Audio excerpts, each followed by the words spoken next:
Guys, it's Jacob from StringBuzz here, stringbuzzworld.org being the music journalism site, links are in the description down below. And we have a brand new song review for you today, and it's the latest track by Radiohead, and that's Man of War. So I'm going to refer to the original article as I usually do for these videos, so I hope you enjoy. So this is actually one of the unreleased tracks from way back in 1997, which coincidentally was the year I was born. So yes, they've just released a new song that is slightly older than me. Isn't that kind of funny? As a foresight, I've never really dived into Radiohead's music, which is blasphemy as a music reviewer. I know this by now, but I just have never really had the chance to sort of get into their music. And growing up, I was much more invested in modern prog and technical prog. Radiohead, on the other hand, was sort of like this alternative group with heavy prog and experimental influences, so they kind of flew under my radar, but they were a group I always had on my list to really check out. So shall we see what I thought of this brand new track? Well, even though this track is nearly 20 years old / is 20 years old, it's still one of the best tracks I've heard from this month. It's unnerving, it's very moving and emotional, they're two very different things to be able to make some person sort of feel in one track. It carries a more vintage Radiohead sound, pre all the changes and variants that have been added into their music throughout the years.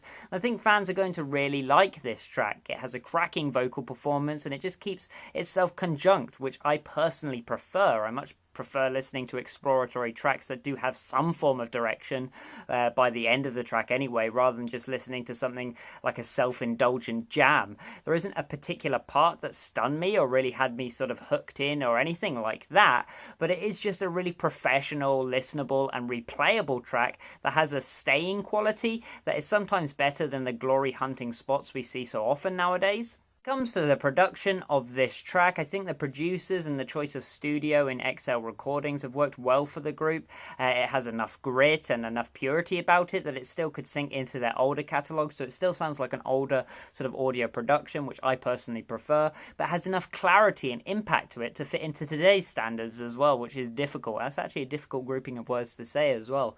I think the clean guitar tones are subtle and add to what is a very vibrant and interesting texture that I love to hear unfold.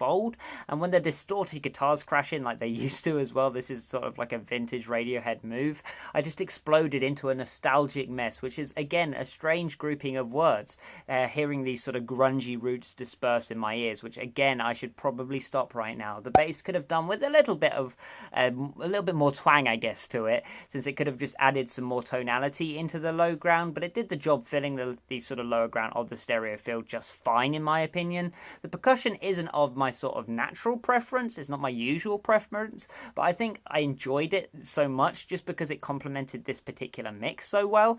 The kick had sort of enough oomph to it to really push out into the transitions well. It pushed into these transitions with force alongside these powerful cymbals as well, and snares. The snare cut through into the foreground really nicely. Even the vocals, which are lathered in this sort of retro styled reverb, they still sounded great in this mix also. And before I forget, the piano sounds excellent in this track because it still keeps its sort of slightly percussive edge while sounding subtle when it has to. Musicality wise, the track sort of develops and decorates itself in all the right ways. Nothing sounded as if it directly looped at any time, and we did hear a couple returns of particular sections, but each time the layering allowed for a new element and dimension to be brought in, which I think is a great thing. The chorus especially had these decorative guitar licks that sounded fantastic alongside this chordal piano.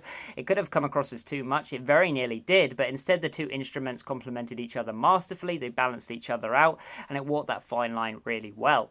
The vocal melodies are fairly typical when compared to other Radiohead tracks, I will say that, but I didn't find any of them particularly dull or plain, and instead I found them stylistic and allowed for the group's signature range to really take center stage this time around. That's difficult to say. The bouncing from clean instrumentals to dark and bolstered, distorted instrumentals was practically seamless, despite them being so different in approach, and I think that just takes years of practice to really maintain, to get better at, and I guess 20 years to be exact when it comes to this sort of song. Lyrically, this might be my favourite element within this song. The lyrics are heavily sort of metaphorical, but they tell a story which each listener will probably adapt to differently. It's one of those rare lyric sheets where you just read and read again and apply to particular situations which perhaps other people haven't gone through, yet these other people will perhaps take the same lyrics and apply them to situations you haven't gone through. So it is very adaptive in that sense. So all in all, it's a fantastic track, and I'm so glad we're hearing more of this unreleased material now. This has got me right back into Radiohead. So yeah, I can't wait to listen to more of them and this new album, which is coming out very soon. So I gave it a G rating of 9 out of 10, which is so close to being perfect. So if you like this video, then please leave a like, comment what you think in the comment section down below. Subscribe to see more, and I'll see you around next time. Bye-bye.